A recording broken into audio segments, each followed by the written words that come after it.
हाँ जी बच्चों, स्वागत है एक बार आपके अपने YouTube चैनल सोनू की पाठशाला में। जैसा कि हम लोग ने पीछे वीडियो पढ़ा था, ठीक है, इसका राष्ट्र निर्माण की चुनौतियों में कि राष्ट्रीय निर्माण का अर्थ, राष्ट्र निर्माण की चुनौतियां, उसके विभाजन के कारण, विभाजन का परिणाम और कुछ राज्यों का एकीकरण हमने पढ़ा था, ठीक है ना। तो उसी वीडियो का आज यहाँ पे पार्ट 2 है। यहाँ पे इसका पार्ट 2 देखेंगे और इसके अंतर्गत जो हम लोग मुख्य टॉपिक पढ़ने वाले हैं, इसमें राज्यों का पुनर्गठन अधिनियम, अन्य राज्यों का निर्माण, किस प्रकार अन्य राज्य बने, यहाँ पर 28 और 8 राज्य आप देखने को मिल रहा है। ताशकंद समझौता पढ़ेंगे और साथ ही साथ 1965 का युद्ध भी पढ़ेंगे हम लोग इसके अंतर्गत। फिर उसके बाद हम लोग यहाँ पे आगे शिमला समझौता पढ़ेंगे, ठीक है, और जो 1971 के युद्ध हैं उसको भी हम लोग पढ़ेंगे। इसके अलावा कुछ महत्वपूर्ण ऑब्जेक्टिव जो कि आपके बोर्ड से जुड़े हैं उसको भी हम लोग पढ़ेंगे, ठीक है ना। तो चलिए आप लोग बिना समय बर्बाद के स्टार्ट करते हैं। लेकिन हाँ, आप लोग एक बार इसको शेयर कर दीजिए वीडियो को, ताकि आपके दोस्त भी इसको पढ़ सके, ठीक है ना। और आप लोग पहला वीडियो अगर नहीं देखें तो डिस्क्रिप्शन में लिंक है, जाकर आप देख लीजिए, तभी आपको ये सारे वीडियो समझ में आ जाएगा। और आप कोई भी बोर्ड से क्यों ना हो, आपको अगर अच्छे से ऑब्जेक्टिव्स या फिर सारे डाउट्स क्लियर करने हैं तो आप वीडियो को अंत तक देखिए। वीडियो को साथ ही साथ इसका स्क्रीनशॉट लेके आपने एक नोट्स बना लीजिए, ठीक है ना, ताकि आपके बोर्ड में अच्छे अंक आ सके और मुझे भी खुशी होगी कि आप लोग अच्छे करेंगे, ठीक है ना। चलिए बिना समय बर्बाद के स्टार्ट करते हैं यहाँ पर, ठीक है। चलिए यहाँ पर देखिए, अब पढ़ते हैं राज्यों का पुनर्गठन। लेकिन इसके लिए आपको समझना होगा कि पहले कैसे यहाँ पर राज्यों का पुनर्गठन का नींव पड़ा, कि राज्य जो बना, हमने जानते हैं कि 562 रियासतें थी और उसको एक भारत बनाना आसान नहीं था, ठीक है ना। इसके लिए देखिए कैसे क्या शुरुआत होता है। 1920 में ना एक कांग्रेस का अधिवेशन होता है जिसको कहते हैं नागपुर अधिवेशन। और इस नागपुर अधिवेशन में कांग्रेस ने जनता से वादा किया कि ठीक है ना, कि हम राज्यों का जो निर्माण करेंगे वो भाषा के आधार पर करेंगे, ठीक है। लेकिन समय बीत गया, बदल गया, विभाजन भी हो गया, सब कुछ हो गया। लेकिन ऐसा उन्होंने बाद में क्या हुआ, भारतीय राष्ट्र कांग्रेस ने क्या किया, इस अपनी बात से पलटी मार दिया। पलटी क्या मारा, उन्होंने कहा कि अगर हम भाषा के आधार पर राज्यों का निर्माण करते हैं तो ऐसी स्थिति में देश को टूटने का खतरा हो सकता है, देश में अव्यवस्था फैल सकता है और कई प्रकार के दंगे हो सकते हैं। इसलिए उन्होंने भाषा के आधार पर राज्यों का निर्माण करने का जो ख्याल था उन्होंने इस बात को टाल दिया, ठीक है ना। तो ये बात कब की गए थे, कांग्रेस का नागपुर अधिवेशन। याद रखना, नागपुर अधिवेशन 1920 में होता है। आगे देखो फिर कैसे होता है, देखिए ध्यान से देखिए। अब इसके लिए क्या होता है, जैसे ही कांग्रेस तो अपनी बात से मुकर गए, वादा से मुकर गए, इसलिए सबसे पहले क्या होता है, पोट्टू श्री रामुलु, आप एक व्यक्ति का याद रखिए, पोट्टू श्री रामुलु नामक एक व्यक्ति था जो कि, ठीक है ना, 19 अक्टूबर 1952 में ये क्या करते हैं, आमरण अनशन रखते हैं। आमरण क्या रखते हैं, अनशन रखते हैं। कहते हैं क्या, क्यों, किस लिए, क्योंकि वो चाहते थे कि उन्हें अलग राज्य बना दिया जाए। अब ये अलग राज्य क्या था, ध्यान से समझना। तो ये इन्होंने क्या किया, ये जो हिस्सा है यहाँ पर, ये मद्रास को लेकर थी, ठीक है ना। ये पूरा संपूर्ण एरिया के क्या लगता है, मद्रास लगता है, ठीक है ना। ये मद्रास कुछ हिस्सा कर्नाटक में है, कुछ आंध्र प्रदेश में और कुछ तमिलनाडु में। तो इन्होंने पोट्टू श्री रामुलु नामक जो व्यक्ति थे, इस व्यक्ति ने क्या किया, आमरण अनशन रख दिया। और इन्होंने 56 दिन का, टोटल 56 दिन का क्या रखा, आमरण अनशन रख दिया। और 56 दिन के आमरण अनशन के बाद क्या होता है, इसकी मृत्यु हो जाती है 15 दिसंबर 1952 में, ठीक है ना। और जैसे ये पोट्टू श्री रामुलु नामक व्यक्ति होता है, मृत्यु होता है, उसके बाद फिर दक्षिण भारत में क्या होता है, एक मुहिम चलने लगता है ये मद्रास को लेकर, ठीक है ना। क्योंकि कांग्रेस ने क्या किया, एक व्यक्ति की हत्या कर दी, ठीक है ना, वहाँ के लोगों का मानना था। और ये पोट्टू श्री रामुलु एक गांधीवादी नेता थे, ठीक है ना। और इन्होंने आंध्र प्रदेश में क्या किया था, इन्होंने अलग राज्य का निर्माण के लिए आमरण अनशन रख दिया था। लेकिन उनके मौत के बाद क्या हुआ, यहाँ पर एक आंध्र प्रदेश को लेकर, आंध्र प्रदेश में अलग राज्य के निर्माण के लिए एक आंदोलन का मुहिम चलाने लगे सरकार को लेके, ठीक है ना। और ये क्या था, यहाँ पर ध्यान देना, ये क्या था, वो आंदोलन था विशाल आंध्र आंदोलन, ठीक है ना। ये विशाल आंध्र आंदोलन चलाया गया लोगों के द्वारा, क्योंकि कांग्रेस ने इतनी निर्दयता अपने आप में हो गई थी कि लोग वहां का उसको पसंद करना बंद कर दिया, ठीक है ना। कहा कि उन्होंने एक व्यक्ति को जीते जी मार दिया है। ऐसे में वहां पर विरोध होना सरकार का शुरू हो गया था, ठीक है ना। तो ऐसी स्थिति में दक्षिण भारत का ये जो मद्रास का एरिया था, यहाँ पर बहुत ज़्यादा, ठीक है ना, विरोध होना सरकार का शुरू हो गया था। अब सरकार के पास कोई चारा नहीं था, कोई ऑप्शन नहीं था। इसीलिए भारत में लास्ट में भारत की सरकार, जो नेहरू जी की सरकार थी, उसको अंततः झुकना पड़ गया। और उन्होंने क्या किया, मद्रास प्रांत में जो कि एक आंदोलन चल रही थी, विशाल आंदोलन, इसके तहत उन्होंने क्या कर दिया, अंततः 1 अक्टूबर 1953 को उन्होंने एक राज्य का निर्माण करने के लिए मान गए, ठीक है ना। तो मद्रास से, ठीक है ना, मद्रास से काटकर एक राज्य बना जिसका नाम क्या था, आंध्र प्रदेश था। ठीक है ना। और आंध्र प्रदेश का गठन किस आधार पर हुआ था, तो ये भाषा के आधार पर होने वाला पहला राज्य था। बाबू याद रखना कि भाषा के आधार पर बनने वाला पहला राज्य कौन सा था, आंध्र प्रदेश था। ठीक है ना। तो इस प्रकार यहाँ पर मद्रास को काटकर, ठीक है ना, एक आंध्र प्रदेश नामक एक राज्य क्या बना, यहाँ पर बना। ठीक है, चलो ये तो हो गया। लेकिन ऐसा नहीं था कि ये चीज यहाँ रुकने वाला था। अब धीरे धीरे करते करते, ठीक है ना, भारत के संपूर्ण एरिया में राज्यों के निर्माण के लिए, राज्य के निर्माण के लिए मांग चलने लगा। ठीक है ना। ये जितना एरिया था सब जगह चलने लगा, क्योंकि 562 टुकड़ा था। अब इसके राज्य प्रांत था पहले, ठीक है ना, प्रांतों में अब निर्माण चलने लगा। अब सरकार के पास कोई चारा बचा नहीं था कि सरकार अब क्या करेंगे। इसके लिए उन्होंने क्या कर दिया, अब लास्ट में अंततः सरकार बहुत विवश हो गए, मजबूर हो गए। तब उन्होंने क्या किया, राज्यों का पुनर्गठन अधिनियम उन्होंने बना दिया। ठीक है ना। उसके लिए उन्होंने क्या, राज्यों का पुनर्गठन आयोग की स्थापना कर दी। ठीक है ना। इसका जो स्थापना हुआ था, गठन हुआ था, ठीक है, ये 1953 में हुआ था। और याद रखिएगा इसमें मात्र 3 सदस्य थे। ठीक है ना। और इसके जो अध्यक्ष थे वो न्यायमूर्ति फजल अली थे। फजल अली कौन थे, क्योंकि फजल अली जो थे उस समय जज थे। क्या थे वो, जज थे एक ठीक है ना, जज साहब थे। ठीक है, इसलिए न्यायमूर्ति फजल अली को इसका अध्यक्ष बनाया गया।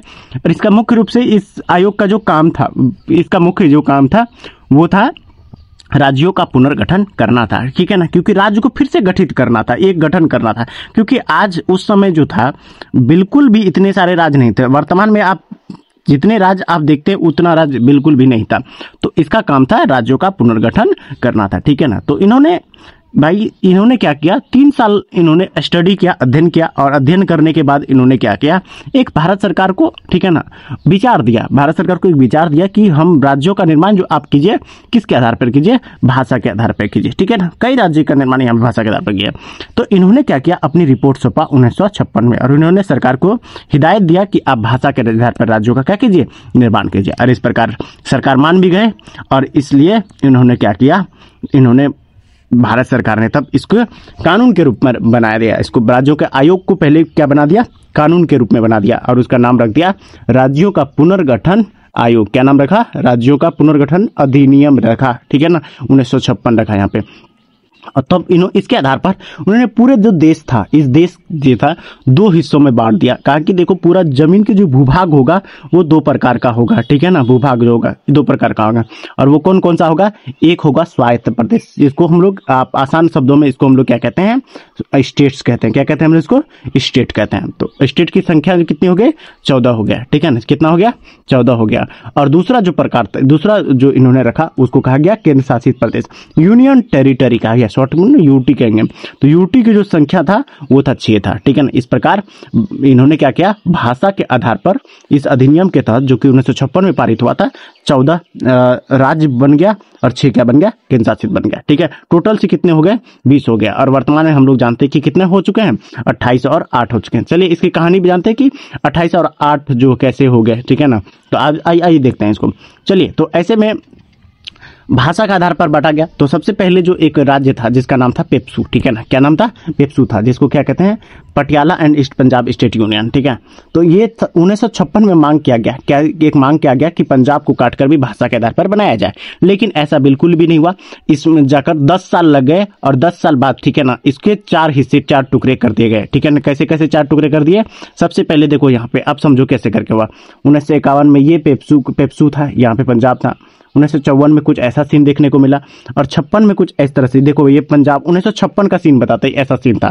ठीक है ना। तो अब देखो उसके बाद 10 साल लगे। 10 साल बाद याद रखिएगा 1966 में, ठीक है ना, 1966 में क्या होता है, पेप्सू को काटकर, ठीक है ना, पेप्सू जो पंजाब से काटकर 4 राज्यों का निर्माण किया जाता है। कौन कौन सा किया जाता है, जिधर पंजाबी भाषा के आधार पर पंजाब बना दिया जाता है, हिंदी भाषा के आधार पर हरियाणा बना दिया जाता है, और जिस ओर हिमालय रहता है उसको हिमाचल प्रदेश, और सबकी राजधानी के रूप में क्या बना देता है, यूनियन टेरिटरी बना दिया, जिसको राजधानी कहाँ रहता है, चंडीगढ़। ठीक है ना, यहाँ पर इस प्रकार से बना दिया जाता है। तो इधर यहाँ पे देख लीजिए, यहाँ 1966 में क्या होता है, पंजाब, हिमाचल प्रदेश, हरियाणा और चंडीगढ़, जिसे 4 राज्य क्या होता है, इससे बन जाता है। ठीक है, ऐसे पंजाब को पेप्सू से बन गया यहाँ पर। अब आगे देखो कुछ और राज्य भी थे जिसका निर्माण यहाँ पर किया गया। अब कैसे क्या समझेंगे, तो सबसे पहले ध्यान दीजिएगा नॉर्थ ईस्ट, ठीक है ना। नॉर्थ ईस्ट किसको कहेंगे, जो 7 बहनों के नाम से हम लोग इसको जानते हैं। इधर के जितने राज्य हैं, ठीक है ना, इसको हम लोग क्या कहते हैं, नॉर्थ ईस्ट कहते हैं हम लोग, ठीक है ना। यहाँ पे जितने राज्य हैं, कितने राज्य हैं, 7 राज्य हैं, इसलिए इसको 7 राज्यों को क्या कहा जाता है, 7 सिस्टर्स कहा जाता है। क्या कहा जाता है, 7 सिस्टर्स कहा जाता है, ठीक है। अब देखो यहाँ से ध्यान से सुनो। तो सबसे पहले असम जो है पूर्वोत्तर राज्य में सबसे असम एक बड़ा हिस्सा हुआ करता था। तो असम से काटकर 1963 में क्या बना दिया गया, नागालैंड को बना दिया गया। ये सामरिक महत्ता के आधार पर पहला राज्य था जो कि इसको बनाया गया था, ठीक है। ये यहाँ पे बन गया 1963 में। आगे देखो ये असम से काटकर सब, क्योंकि ये असम का हिस्सा था, ठीक है ना, असम से ही काटकर सबको यहाँ पे बनाया गया था। फिर उसके बाद 1972 आता है, और 1972 ईस्वी में यहाँ पर, ठीक है ना, 1972 में मेघालय, मणिपुर और त्रिपुरा 3 राज्यों का निर्माण होता है। और फिर 1987 में फिर तब असम को ही काटकर, ठीक है ना, क्या बनाया, मिजोरम और अरुणाचल प्रदेश बनाया जाता है। टोटल से यहाँ पर कितने राज्य हो गए, 7 राज्य हो गए। नागालैंड 3, ठीक है ना, नागालैंड, मणिपुर, त्रिपुरा, ये सब सारे राज्य हो गए, ठीक है ना। तो 7 राज्य हो गए यहाँ पर। अब आगे देखो 7 राज्य, 7 सिस्टर यहाँ पे। तो ये तरह से नॉर्थ ईस्ट भी एक प्रकार बन गए। और यहाँ पर भाषा का तो कोई जिक्र नहीं किया गया था, बल्कि कुछ अलग महत्ता के आधार पर इसको राज्यों का यहाँ पर निर्माण किया गया था, ठीक है। आगे देखो अब और भी राज्य बने, कुछ और राज्य भी बने, जैसे कि देखिए नवंबर 2000 ईस्वी में 3 राज्य बने, ठीक है, नवंबर 2000 में, ठीक है। आगे कौन कौन राज्य बने, उत्तर प्रदेश से काटकर क्या बन गया, उत्तराखंड बन गया, ठीक है। उसी तरह से मध्य प्रदेश से काटकर क्या बना, छत्तीसगढ़ बन गया। और हम लोग जानते हैं ऑब्वियसली बिहार से बन गया कौन, झारखंड बन गया, ठीक है ना। ये 15 कब बना, 15 याद रखिएगा, 15 नवंबर। बिहार से झारखंड कब होता है, 15 नवंबर 2000 को होता है। इस प्रकार तीनों राज्य एक ही काल पे हुआ था, 1 नवंबर, 9 नवंबर और 15 नवंबर को हुआ था, इस प्रकार से, ठीक है। चलो ये तो हो गया। अब यहाँ से आगे देखो ऐसा ही नहीं था, ये रुका ही नहीं, बल्कि इसका और भी चीज़ें चलते रहा। मांग राज्यों के कोने कोने में और भी बड़ी मांग चलते रहा, और लोग चाहते थे भी कि हमें अपनी अलग राज्य चाहिए, हमको सब अलग अलग राज्यों का निर्माण का मांग चल रहा था हर तरफ से। तो याद रखिएगा सिक्किम जो था, ये समझ, सिक्किम भारत का राज्य नहीं हुआ करता था। सिक्किम पहले भारत का हिस्सा नहीं हुआ करता था, ठीक है ना। सिक्किम जो था वो एक अलग देश हुआ करता था। क्या हुआ था, अलग देश हुआ करता था। लेकिन हम लोग जानते हैं कि चीन ने आक्रमण किया था, और चीन के आक्रमण के बाद सिक्किम जो है भारत में मिल गया, भारत में विलय हो गया था।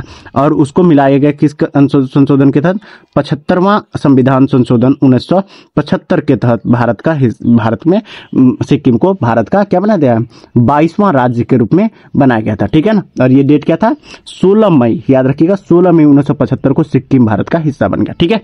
अब आगे वैसा ही नहीं था, नया में जान लीजिए, नया में क्या हुआ कि आंध्र प्रदेश, जो याद रखिएगा आंध्र प्रदेश भाषा के आधार पर बनने वाले क्या थे, पहला राज्य थे, ठीक है ना। लेकिन ऐसा नहीं हुआ, आंध्र प्रदेश खुद तेलुगु भाषा के आधार पर टूट गया और उसके बना एक राज्य बना जिसका नाम क्या रहा, तेलंगाना। ये कब बना, 2014 में बना। किससे बना, आंध्र प्रदेश से बना, ठीक है।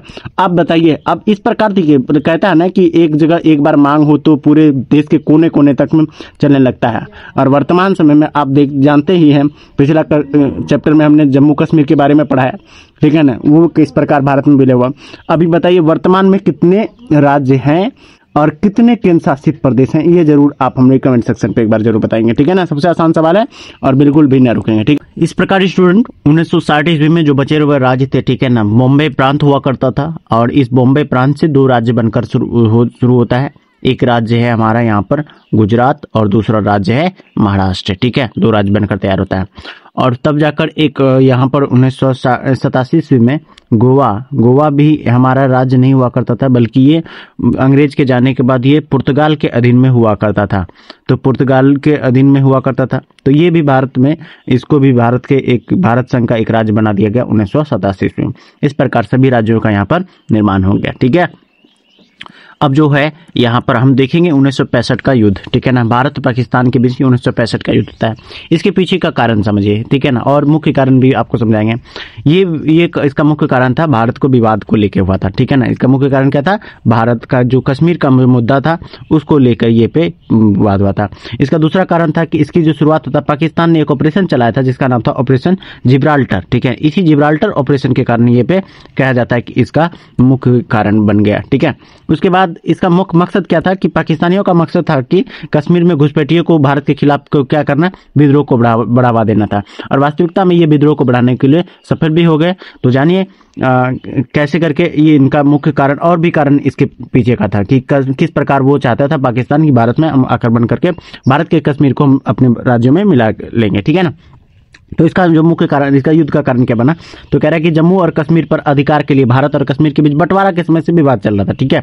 और पाकिस्तान का मानना था कि 1962 भारत चीन का जो युद्ध हुआ था उसमें चीन से भारत का हार हो गया था। तो उसे लग रहा था भारत क्या हो चुका है, कमजोर हो गया था। लेकिन उसको नहीं पता था कि भारत पहले जख्मी शेर है और बहुत ज्यादा घायल पड़ने पर शेर कितनी जोर से वार करते हैं, इस बात का अंदाजा उसे नहीं था, ठीक है ना। इसलिए उन्होंने क्या किया, पाकिस्तानी सैनिकों को, ठीक है ना, स्थानीय लोगों के वेश में कश्मीर के विद्रोह को भड़काने के लिए नियंत्रण रेखा पर पार कर दिया। कहाँ पर पार कर दिया, LSU लाइन ऑफ कंट्रोल को पार कर दिया, ठीक है। और ये मुख्य कारण बन गया 1965 का, जब भारत और पाकिस्तान के बीच ये युद्ध हुआ। तो इस युद्ध में पाकिस्तान की जो है ना बुरी तरह से हार हुआ और पाकिस्तान यहाँ से रवाना हो गया, भाग गया यहाँ से, ठीक है ना। चलिए यहाँ से भाग गया और इसके बाद तब जाकर पाकिस्तान और भारत के बीच में एक समझौता होता है जिसको हम लोग यहाँ पर इसको जानते हैं ताशकंद समझौता के नाम से जानते हैं, ठीक है ना। ताशकंद समझौता कब होता है, 1966 में होता है। और ये कब होता है, तो ये होता है 1965 का जो भारत और पाकिस्तान का जो युद्ध था, ठीक है ना, उसी युद्ध के बाद यहाँ पर होता है, ठीक है। और ये डेट था 10 जनवरी 1966, इसी डेट पे होता है। और ये समझौता जो होता है ये होता है ताशकंद नामक एक जगह में होता है। ताशकंद कहाँ पे बच्चों, तो ताशकंद जो है वो है उज्बेकिस्तान की कैपिटल है, उज्बेकिस्तान की राजधानी है, ठीक है ना। यहीं पे क्या होता है, एक समझौता होता है भारत पाकिस्तान के बीच में। इस समझौते को हम लोग क्या कहते हैं, ताशकंद समझौता कहते हैं। और ताशकंद समझौता में किसके बीच होता है, तो समझिएगा उस समय जो भारत के प्रधानमंत्री थे वो थे लाल बहादुर शास्त्री थे। लाल बहादुर शास्त्री कौन, बिहार के सपूत, ठीक है ना, इसके बीच होता है।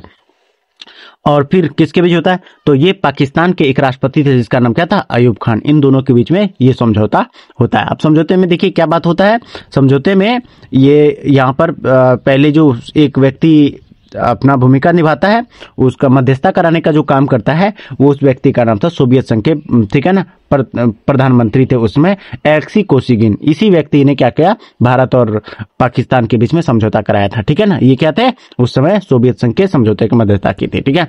अब जाने इसका मुख्य मुद्दा क्या था, इसका प्रमुख मुद्दा क्या हुआ, इन्होंने कहा दिया कि देखो ये समझौते के कारण बुरी तरह से पाकिस्तान की हार हुई थी, इसलिए इसमें कहा दिया। फिर बात जब दोनों देशों के बीच समझौता होता है तो दोनों देशों ने कहा कि क्या करेंगे, हम दोनों एक दूसरे के क्षेत्रीय अखंडता और संपूर्णता का सम्मान करेंगे सहमति से व्यक्ति के, ठीक है ना। हम लोग दोनों कभी भी एक दूसरे पर आक्रमण नहीं करेंगे और जब भी कोई विवाद होगा तो शांतिपूर्ण तरीके से मध्यस्थता से सुलझाने की सहमति बना लेंगे, ठीक है ना। तो भारत वाला भी मान गया कि चलो ठीक है, अपना बच्चा है, कोई बात नहीं, माफ कर दो। और हमने माफ कर दिया और तब जाकर इस समझौते के लिए राजी हो गया, ठीक है, ये राजी हो गया। लेकिन इसी समझौते के दरमियान क्या होता है, यहाँ पर लाल बहादुर शास्त्री का ही मृत्यु हो जाता है। कहाँ पे, ताशकंद में ही, रहस्यमयी तरीके से, आज तक इसका पता नहीं चला, इस ताशकंद में भी इसकी मृत्यु हो जाता है, ठीक है। तो हम लोग भी निश्चिंत हो गए और आगे फिर बढ़े। तो तब जाकर फिर पाकिस्तान बाद नहीं माना और फिर तब जाकर भारत में क्या कर दिया, दो तरफा उन्होंने आक्रमण कर दिया। देखिए इसके पीछे का कारण समझेंगे कि कैसे करके 1971 में वापस से एक बार तो ऐसा हुआ, ये हमारा तीसरा युद्ध था। पहला युद्ध कब होता है, 1947 में होता है, दूसरा 1965 में होता है और तीसरा युद्ध जो है यहाँ पर 1971 में होता है, ठीक है। आइए 1971 का पहले युद्ध के कारण समझते हैं। यह भी युद्ध किसके बीच होता था, भारत और पाकिस्तान के बीच हुआ था, ठीक है। और इसका जो मुख्य कारण था समझिएगा, पहला कारण यहाँ पे पहला कारण भारत या पाकिस्तान के बीच तीसरा युद्ध था, 1971 के लड़ाई के नाम से जाना जाता है। भारत पाकिस्तान का युद्ध 1971 के कारण में से प्रमुख कारण क्या था, बांग्लादेश में रह रहे बांग्ला भाषी और पाकिस्तानी सेना से पीड़ित लोगों की रक्षा करना था, ठीक है ना। और इस युद्ध के बाद क्या होता है, बांग्लादेश नाम का एक नए देश का निर्माण किया गया जो पूर्व पाकिस्तान का हिस्सा हुआ करता था। तो ऐसा समझिए कि उस समय जो था 1971 में, इसका राजनीतिक कारण क्या था कि जो पूर्वी पाकिस्तान हुआ करता था वहां पर ये मुस्लिम जो लोग थे उस पर बहुत ही ज्यादा पश्चिमी पाकिस्तान वाले पीड़ित कर रहे थे, ठीक है, उन्हें टॉर्चर कर रहे थे काफी तौर पर और काफी घिनौना हरकत किया। हालांकि इस 71 के युद्ध को आसानी से यहाँ डिस्क्राइब नहीं कर सकते हैं, तो आसान कारण समझिएगा। इसका राजनीतिक कारण क्या था, बांग्लादेश में हो रहे जो घटना था, उस घटना को से बचाने के लिए भारत ने क्या किया, पाकिस्तान पर आक्रमण किया, ठीक है ना। अब ऐसे में इसका परिणाम ये निकले कि उस समय जो 1900 बांग्लादेश का निर्माण होता है, ठीक है ना, और ये बांग्लादेश उस समय किसको सौंप दिया जाता है, शेख मुजीबुर रहमान को सौंप दिया जाता है, ठीक है ना, इसको सौंप दिया जाता है मुजीबुर रहमान को, ठीक है, रहमान को, ठीक है। तो ऐसे में निर्माण होता है। अब समझिए हमें समझना है शिमला समझौता। तो जब 1971 का युद्ध होता है, तो 1971 के युद्ध के बाद, ठीक है ना, भारत और पाकिस्तान के बीच फिर से एक समझौता होता है, और इस समझौते को हम लोग जानते हैं किसके नाम से, शिमला समझौता के नाम से हम लोग जानते हैं, ठीक है। तो शिमला समझौता कैसे होता है, तो इसका मुख्य कारण, शिमला समझौता होता है फिर से किसके बीच में होता है बच्चों, भारत और पाकिस्तान के बीच में होता है। कब होता है, तो 2 जुलाई 1972 को होता है, ठीक है। पूछेगा किसके बीच हुआ, तो फिर से भारत का प्रधानमंत्री जो था इंदिरा गांधी, इसके बीच में होता है, और उस समय के पाकिस्तान के जो राष्ट्रपति थे जुल्फिकार अली भुट्टो, इन दोनों के बीच में शिमला समझौता होता है, ठीक है। समझ गए ना, आप अच्छे से याद रख लीजिएगा। और इस प्रकार से तब इसका समझे। अब इस समझौते का मुख्य बिंदु क्या था, जरूरी बातें क्या था, इसको समझेंगे, ठीक है ना, इसका जरूरी जो बातें था। और ये बातें ये थी, पहला यहाँ पर कि यह समझौता 1971, ठीक है ना, भारत पाकिस्तान युद्ध के बाद हुआ। दूसरा क्या था कि इसका मकसद था कि दोनों देशों के बीच टकराव या संघर्ष को खत्म करना था, ठीक है। तीसरा ये था कि इस समझौते के जरिए भारत पाकिस्तान के संबंध को क्या करना, बेहतर करना, इसका मकसद था। चौथा ये था, इस समझौते के जरिए दोनों देश के बीच भविष्य में संबंध को नियंत्रित करने वाले सिद्धांत तय किए गए कि ताकि आने वाले किसी समय में, ठीक है ना, भारत पाकिस्तान के बीच कोई भी युद्ध ना हो। यही था शिमला समझौता। और इसके बाद यहाँ से आपका चैप्टर होता है फिनिश, ठीक है ना। आई होप कि आपके जितने सारे मन में डाउट थे वो सारे मैंने डाउट को यहाँ पर क्लियर कर दिया। बाकी आपको क्वेश्चन आंसर के लिए दूसरे वीडियो पे आना पड़ेगा। तब तक आप लोग हमारे चैनल को सब्सक्राइब करिए और आने वाले वीडियो के नोटिफिकेशन आपको टाइम टू टाइम मिलेंगे। फ्री पीडीएफ के लिए आप टेलीग्राम को ज्वाइन कर लीजिए ताकि आपको वहां पर मिलेंगे। और पहला वीडियो इसका जरूर से जरूर देखें, ठीक है ना। मिलते हैं बहुत जल्द, तब तक अपना ध्यान रखिए और फिर ख्याल रखिए, ठीक है।